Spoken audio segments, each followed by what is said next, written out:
سورۃ الضحیٰ کا اس کا جو شان نزول ہے وہ یہ ہے کہ کچھ دنوں کے لیے، ایک تو بالکل شروع میں جو رک گئی تھی فترت وحی، اس کے علاوہ پھر ایک موقع آیا ہے کہ کچھ عرصے کے لیے بہت دن گزر گئے، حضرت جبرائیل نہیں آئے اور آپ کے اوپر ایک شدید قسم کی جو ہے وہ پریشانی طاری ہو گئی۔ کچھ لوگوں نے بھی طعنہ دینا شروع کر دیا، کچھ عرصے سے محمد تم نے کوئی نئی وحی نہیں سنائی، کیا ہوا تمہارا شیطان کیا چلا گیا بس؟ اب کوئی ایسا بھی بتایا گیا کہ ایک دفعہ کئی متواتر کئی راتوں تک آپ رات کو اٹھے نہیں، تو کہا وہ تمہارا شیطان تمہیں چھوڑ گیا ہے۔ کوئی ساتھ کے رہنے والی عورت جو تھی کہ رات میں نے سنی نہیں تمہاری کوئی پڑھنے کی جو تم پڑھا کرتے تھے، شاید شیطان تمہیں چھوڑ گیا ہے۔ خود آپ کو جس قدر ایک اشتیاق رہتا تھا کہ وہی آئے اور آپ کی وہ روح کو جو ہے مزید اور غذا اور تر و تازگی جو ہے وہ مسلسل ملتی رہے، اس کی وجہ سے یہاں تک آتا ہے کہ حضور فرماتے کہ اس درجے میں رنج اور غم میں تھا کہ میں سوچتا بربنائے طب بشری، اس درجے حضور کے اوپر جو ہے یہ شاخ گزر رہا تھا کہ وہی کیسے بند ہو گئی۔ اور اس میں یہ بھی تھا کہ اللہ ناراض تو نہیں ہو گیا، کیا مجھ سے کوئی خطا تو ایسی نہیں ہو گئی، یہ سبب کیا ہوا ہے؟ یہ ہے وہ کیفیت کہ جس کے اندر یہ آیتیں نازل ہو رہی ہیں۔ اور اب آپ اس کو سمجھ لیجئے کہ اس کا نفسیاتی اور انسان کی باطنی کیفیات کے ساتھ کیا تعلق ہے۔ انسان پر دو طرح کی کیفیات طاری ہوتی رہتی ہیں، جیسے میں نے پہلے ایک دفعہ آپ کو بتایا صدیق اور شہید کے درمیان جو فرق ہے بنیادی، کہ کچھ بنیادی طور پر لوگ ایکسٹروورٹس ہوتے ہیں، کچھ بنیادی طور پر انٹروورٹس ہوتے ہیں۔ ایکسٹروورٹس کھیل کود بھاگ دوڑ، لوگوں سے ملنا جلنا، گفتگو ہے، اسے دھکا دے دیا، اس سے مذاق کر لیا، اسی میں وہ خوش رہتے ہیں، بڑے مگن رہتے ہیں، تنہائی انہیں کاٹ کھانے کو دوڑتی ہے۔ اور ایک انٹروورٹس ہوتے ہیں کہ وہ مجلس وغیرہ کو نہیں ہوتا، اپنے تنہائی میں کہیں بیٹھے ہیں، غور و فکر کر رہے ہیں، سوچ بچار کر رہے ہیں، انہیں وہ مجلس سے زیادہ اپنا گوشہ تنہائی جو ہے وہ زیادہ عزیز ہوتا ہے۔ تو یہ دو مزاج اللہ نے بنائے ہیں۔ اسی طرح ہر انسان کے اوپر آلٹرنیٹلی کچھ کیفیات آتی ہیں جس کو ہم کہتے ہیں میرا موڈ آف ہے، ایک طرح کا قبض سا ہو جاتا ہے طبیعت میں بندش سی ہوتی ہے، کسی وقت اسی شخص کے اندر پھر انشراح سا ہو جاتا ہے، پھر ہنسنے بولنے کو جی چاہتا ہے، گفتگو کرنے کو جی چاہتا ہے۔ تو یہ کیفیت جب انسان کی روحانی زندگی سے متعلق ہو جائے تو اس کو پھر صوفیہ نے نام دیا قبض اور بسط۔ کبھی طبیعت میں انشراح ہے، انبساط ہے، طبیعت جو ہے وہ آمادہ ہے، ہر چیز میں روشنی کا پہلو آدمی دیکھ رہا ہے، ہر چیز کے اندر آپ کو معلوم ہے ایک تاریک رخ بھی ہوتا ہے کسی معاملے کا اور روشن رخ بھی ہوتا ہے، اس وقت انسان روشن رخ کو دیکھتا ہے۔ اور ایک وقت میں آتا ہے کہ طبیعت میں بندش سی لگ گئی ہے، جیسے اندر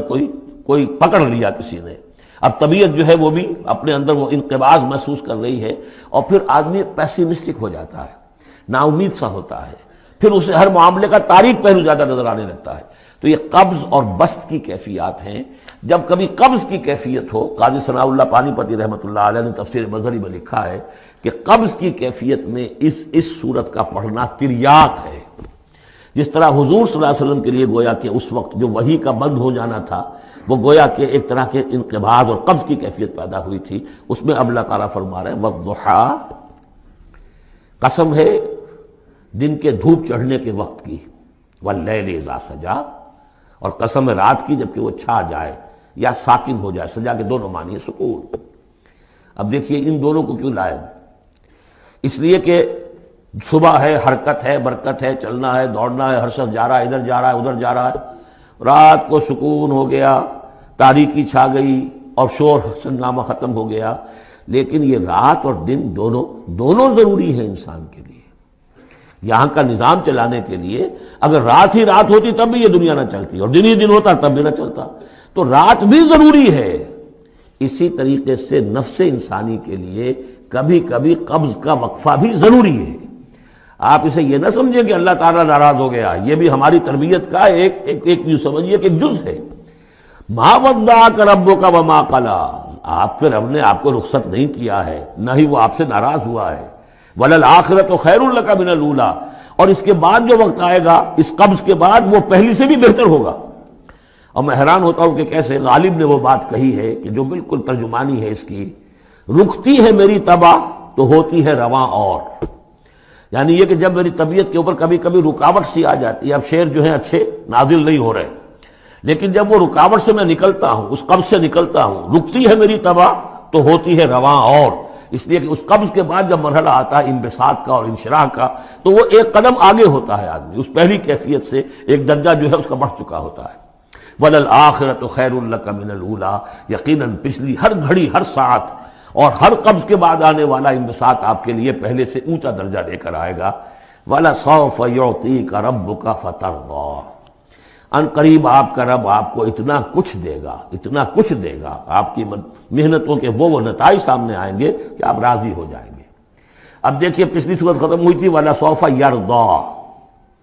یہاں ہے وَلَسَوْفَ يُعْطِيكَ رَبُّكَ فَتَرْضَىٰ،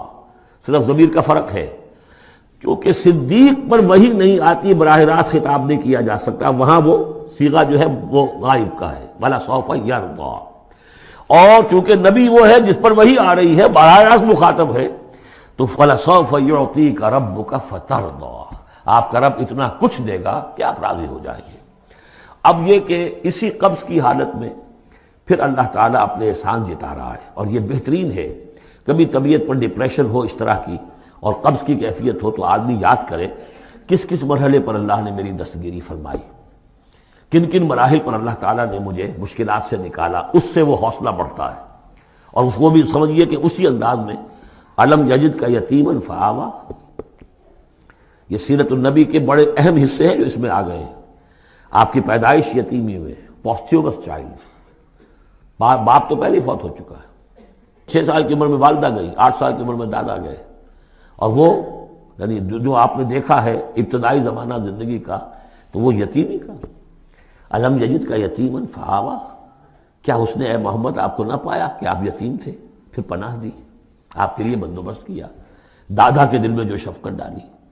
پھر آپ کے تایا زبیر کے دل میں جو شفقت ڈالی۔ عبد المطلب کے بعد فوراً ابو طالب کا نام آتا ہے، حالانکہ یہ غلط ہے تاریخی اعتبار سے۔ عبد المطلب کے بعد کافی عرصے تک زبیر جو آپ کے تایا تھے وہ سرپرست تھے، پھر ان کے انتقال کے بعد ابو طالب کا معاملہ آیا، لیکن ان کو بیچ میں سے غائب کر دیا گیا ہے۔ بہرحال اللہ تعالیٰ جو بھی کسی کے دل میں ڈالتا ہے، آخر ابو طالب کے دل میں محبت ڈالی تو کس نے ڈالی؟ وہ ہم پڑھ چکے ہیں سورہ طٰہٰ میں، وَأَلْقَيْتُ عَلَيْكَ مَحَبَّةً مِّنِّي، حضرت موسیٰ علیہ السلام کی موہنی صورت کے اوپر اللہ تعالیٰ فرماتے ہیں ہم نے اپنی محبت کا پرتو ڈال دیا کہ تمہیں دیکھنے کے بعد وہ قتل کرنے کے ارادے سے باز رہ گئے، ان کے ہاتھ شل ہو گئے، ایسی موہنی صورت، اسے قتل کر لیں۔ وَأَلْقَيْتُ عَلَيْكَ مَحَبَّةً مِّنِّي وَلِتُصْنَعَ عَلَىٰ عَيْنِي، یہ ہوا ہے۔ تو فرمایا الم یجد کا یتیما فآویٰ ووجدک ضالا فہدیٰ، اور پھر جب آپ شعور کی پختگی کو پہنچے اور غور و فکر کا مرحلہ آیا، حقائق میں انسان کو سوچ بچار کا مرحلہ آیا، اور آپ کو دیکھا کہ آپ تلاش حقیقت میں سرگرداں ہیں، تو ہدایت دی۔ وہ آگے آ جائے گا، بہت قریب پہنچ گئے ہم، اقرأ بسم ربک الذی خلق، وہ مرحلہ جب آئے گا۔